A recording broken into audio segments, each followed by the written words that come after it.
ये बात आप जरूर स्वीकार करें कि सोते समय आपको बहुत सावधान रहना है। और प्रायः गलती सोते समय करते हैं उपासक की, कोई प्रपंच की बात याद करते हुए या मोबाइल देखते हुए या कोई गंदी चेष्टाओं का आपकी रात बेकार चली जाएगी। अगर गंदी चेष्टा हो गई तो सुबह भी बेकार हो जाएगी, दिन भी बेकार हो जाएगा, निरुत्साहित हो जाओगे। सोते समय आपको समय नहीं देना व्यर्थ चिंतन का। उसी समय विषय चिंतन होता है, उसी समय विषय भोग की आकांक्षा जागृत होती, उसी समय विषय देखने की इच्छा होती। मोबाइल है तो जिस समय आप अपनी शैया पर जाएं स्विच ऑफ कर दें। उसमें मैसेज घंटी आने का कोई भी रास्ता मत रखें। मान लीजिए आप उपासक हैं भगवत प्राप्ति के, 30-35 वर्ष ये नहीं था तो सब मर नहीं गए थे। और बोले इमरजेंसी, जब इसकी 30-35 वर्ष से पहले इसकी कोई रचना नहीं थी, मुझे लगता है, क्योंकि 30-35 वर्ष में ही इसका विस्तार देखा है। नहीं तो कभी किसी के पास मोबाइल नहीं। कोई बड़े अधिकारी तो इतना बड़ा वो, इतना बड़ा वाला वो ऐसे रखते थे। तो नहीं तो मोबाइल तो हमें लगता है 30-35 वर्ष। तो फिर इमरजेंसी कैसे चलती थी? कैसे चलती थी इमरजेंसी? वो आप ब्रह्मा हो क्या कि इमरजेंसी संभाल लोगे? स्विच ऑफ करो। जो सब इमरजेंसी संभालने के लिए तैयार, रात दिन न सोता है, वो हर समय जागृत रहता है, वो हमारा आराध्य देव है। स्विच ऑफ करो, चिंतन लगाओ श्री जी का। ये जो रात्रि के शयन के समय मोबाइल में इधर उधर दृश्य देखने हैं, अपने सर्वनाश का बीज बोना है। मान लो, हमारी प्रार्थना मान लो, ये उस समय मन आपको परेशान करेगा जब कमरे की सिटकिनी अंदर से बंद होगी। सबसे प्रार्थना है रात्रि के शयन के समय। तो बोले फिर ठीक है 10 बजे तक देख लेंगे मोबाइल, इसके बाद शयन के समय भजन कर लेंगे। होगा ही नहीं। क्या तुम देखना चाहते हो? प्रिया प्रीतम के सिवा और कुछ क्या देखना चाहते हो? वो तो सुभग सुंदरी सहज सिंगार, सहज शोभा सर्वांग प्रति सहज रूप वृषभानुनंदिनी। हमारी स्वामिनी जी की सुंदरता छुपाने के लिए आभूषण पहनाए जाते हैं। औरों को तो आभूषण सुंदरता बढ़ाने के लिए। यहां छवि के छिपाए बे को ऐसे के दास होके क्या देखोगे मोबाइल में? क्या देखना चाहते? वासना की क्रीड़ा, और तुम उस क्रीड़ा को देखना चाहते हो? परमार्थ के पथिक हो। देखना है तो प्रभु को देखने की वृत्ति रखो, अन्यथा मूंद लो आंखें। प्यारे, महान फल प्राप्त करोगे। सबसे प्रार्थना है एकांत में मोबाइल रूपी दुश्मन से बचो। क्योंकि जब आप गंदी बात कहीं देखोगे तो आपके अंदर वैसे ही चिंतन बनेगा, वो ऐसे ही लगेगा मैं भी ऐसा करूं, मैं भी ऐसा भोगूं, मैं भी ऐसा देखूं। मान लीजिए आप, जब हमारे शास्त्र कहते हैं कि पशु पक्षियों के मैथुन को भी नहीं देखना है, अगर ऐसा एक बार दृष्टि पड़े तो मानसिक प्रणाम करके दोबारा दृष्टि ना देना। और आप मोबाइल में ऐसी चेष्टाएं देखोगे, कैसे आप भगवत भजन करोगे? कैसे भगवत प्राप्ति का उद्देश्य रख पाओगे? ये कलयुग की बहुत महीन चाल है कि उसके बिना काम नहीं चलेगा और हम तुम्हें काम से युक्त कर देंगे। इसके बिना काम चलेगा नहीं, तुमको रखना पड़ेगा। और जब तुम इसे रखोगे तो हम काम अपना कर लेंगे। कलयुग ने कहा हम अपनी व्यवस्था बना लेंगे। यहां कह रहे जब आप नींद में जा रहे हैं तो बिल्कुल मानो मृत्यु शैया पे जा रहे हैं। आपको उस समय नाम जप में बहुत ध्यान देना है, कहीं मन बहक ना जाए। तो क्या होगा, 5-6 घंटे जो आप लेटोगे ना, वो भी भजन हो जाएगा। हमारा जो सततम योमाम स्मरति नित्यशा है ना, ये पूरा हो जाएगा। नहीं, उस समय हम सो जाएंगे तो हमारा 6 घंटे का वियोग हो गया, 6 घंटे भजन रुक जाएगा।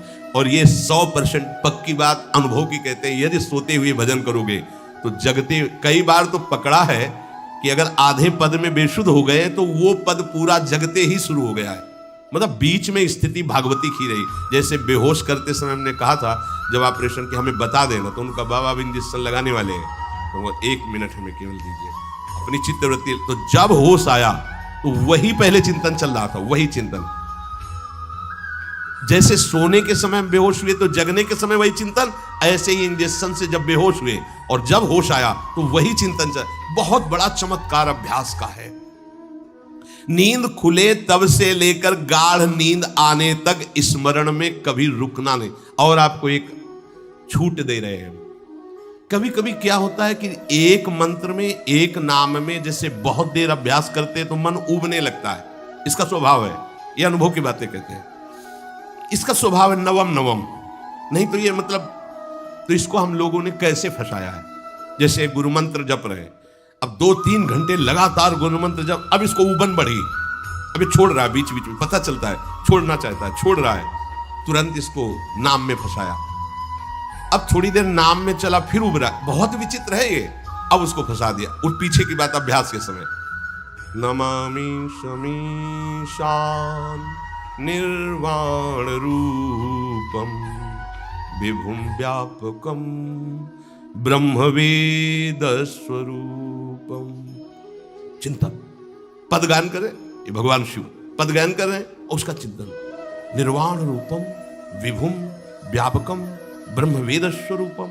अब अपने यहां अवसर है, सुंदर सुंदर कोई पद, गुरु मंत्र जब करते हुए मन जब उबने लगे, राधा वल्लभ श्री हरिवंश, राधा वल्लभ श्री हरिवंश, राधा वल्लभ श्री हरिवंश, इसमें भी उबने लगे, शुरू कर, जोई जोई प्यारो करे सोई मोही भावे, भावे मोही जोई, इसमें भी उबने लगे। सुधा निधि का कोई एक लाइन ले लो, ब्रह्मेश्वरादि सुदुरूह पदारविंद श्रीमत् पराग परमाद्भुत वैभव, ब्रह्मेश्वरादि सुदुरूह छोड़ना नहीं है, तू भाग में नवम नवम दे रहा हूं, नवम नवम।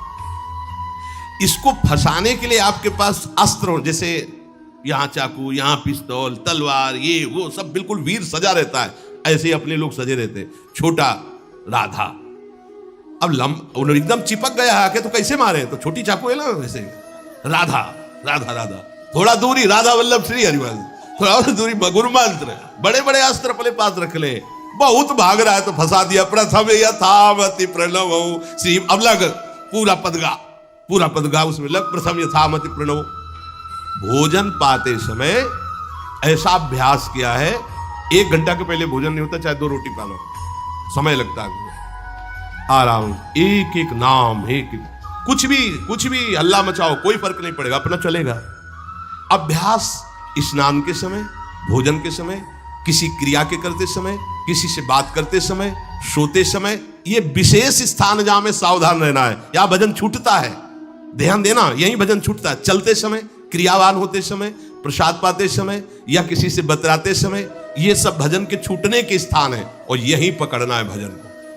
जब आपको बिल्कुल न लगे तो मानसिक सब बंद कर दो और गुनगुनाने लगो, जो धुनी आपको अच्छी लगे उसी में नाम, कोई नाम लेके, संसार का चिंतन ना होने पावे, चाहे जो कुछ तुम जहां तुम्हारा मन आवे, गंगावरी गोदावरी कुछ भी, भागवतिक चिंतन के सिवा संसार के चिंतन न होने पाए। पहले ऐसे अनन्य बनो, फिर बाद में अनन्यता आती, रसना कटो जो अनरट। हाँ भी विषय चिंतन कर रहे हैं, प्रपंच कर रहे हैं, बोले रसना कटो जो अनरटो, और नहीं बोल सकते, प्रपंच बोलेंगे बस, रसना कटो, ये शब्द वहां नहीं आते।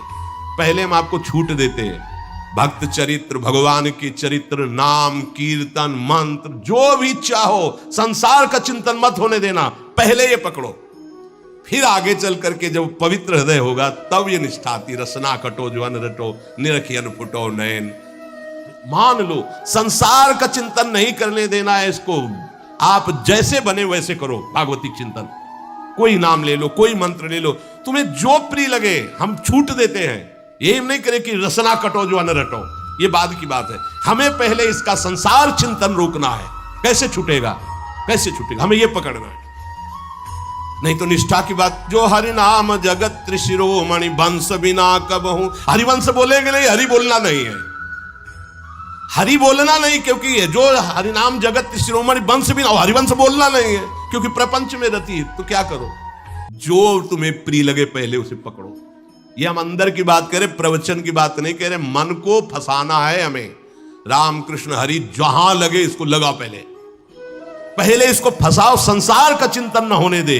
गीता भागवत भक्त चरित्र कुछ भी कहीं भी इसे फंसाओ, पहले संसार का चिंतन न होने दो, फिर लाओ इसको घुमा के निकुंज वाटिका में, फिर तो भागेगा ही नहीं, फिर नहीं भागेगा।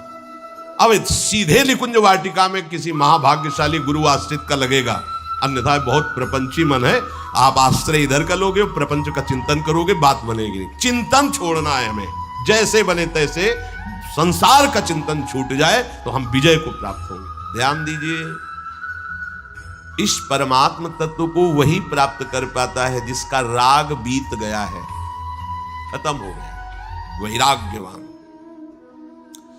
ज्यादा परिश्रम नहीं है वैराग्य में, विवेक नहीं होने के कारण हम वैराग्य नहीं धारण कर पाते। हम बाहरी बातों को वैराग्य ले लेते हैं, ऐसा कपड़ा बदल लेना या कपड़ा ना पहनना या लौकी का कमंडल, मिट्टी का पात्र, तो हम अपने को वैरागी। बात यहां नहीं रुकेगी। वैराग्य का इतना ही मतलब नहीं, ये भी एक बाह्य अंग है वैराग्य का, पर वैराग्य का सच्चा स्वरूप है वीतरागा। कहीं कुछ भी अच्छा नहीं लग रहा, कोई भी सुख आकर्षित नहीं कर रहा, लोक लोकांतर की प्रतिष्ठा, मान, सुख, ऐश्वर्य, व्यक्ति कुछ अच्छा नहीं, राग खत्म हो गया। ऐसा उस अक्षर ब्रह्म को, अविनाशी तत्व को जान पाता है। जगते भयो फिरे बैरागी, जैसी हरिवंश प्रपंच बंच सब ये काल ब्याल को खायो। हालत यह है कि जैसे सांप ने मेढक को पकड़ रखा और मेढक सामने पतिंगा को, कीड़े को पकड़ना चाहता है, उसे यह पता नहीं कि मैं खुद किसी का कवल बन चुका हूं, वो एक झटके में मुझे अपने पेट में ले जाएगा। ऐसे ही हम सब हैं, काल के द्वारा ग्रसित है। काल ने हमें पकड़ रखा है, पर हम भोग भोगना चाहते हैं, हम नाना प्रकार की मान प्रतिष्ठा पाना चाहिए। ये पता नहीं एक झटके में हमारा अस्तित्व ही खत्म हो जाएगा। जिनके अंतःकरण में किसी भी व्यक्ति, वस्तु, स्थान, पद, प्रतिष्ठा का राग ही नहीं रह गया है, उसे कहते हैं वैराग्यवान। वीतरागाः, राग ही नहीं है। जिनका अंतःकरण निष्पाप निर्मल हो चुका है, जिनके हृदय में केवल भगवत प्राप्ति की उत्कट लालसा जागृत हो गई है, ऐसा साधन संपन्न उपासक परमात्म तत्व में प्रवेश पाता है। अध्यात्म मार्ग की ऊंचाई पर वो स्थित हो जाता है। यदि छंतु ब्रह्मचर्यम चरंती, जिनकी इच्छा एकमात्र भगवत प्राप्ति की है, यदि छंतो, तो उनको क्या करना होगा? ब्रह्मचर्यम चरंती, ब्रह्मचर्य का पालन करना होगा। प्रत्येक इंद्रियों का निर्विषय हो जाना वास्तविक ब्रह्मचर्य है। केवल जनेंद्रिय से ही ब्रह्मचर्य को नहीं लेते। हमारी प्रत्येक इंद्रिय भोगों से रहित होकर भगवत अनुराग में, नेत्र प्रभु को देखना चाहते हैं, त्वगेंद्रिय प्रभु को स्पर्श करना चाहती है, घ्राणेंद्रिय प्रभु के श्री अंग की गंध पाना चाहती है, श्रवणेंद्रिय प्रभु के वचन सुनना चाहती है। एक एक इंद्रिय अपने प्रभु में लग गई, अंतर्मुख हो गई, बाहर विषयों का त्याग हो गया। इसे ब्रह्मचर्य कहते हैं। पर प्रारंभिक ब्रह्मचर्य में जनेंद्रिय का ब्रह्मचर्य अत्यंत आवश्यक है। यदि जनेंद्रिय जन्य व्यभिचार दोष से युक्त है तो कदापि उसे भगवत प्राप्ति नहीं हो सकती। शुभ गति व्यभिचारी शुभ गति चाहे, असंभव। और भगवत मार्ग में सबसे बड़ा दुश्मन यही व्यभिचार दोष है, काम। इसी से हमारा हृदय मलिन होता रहता है।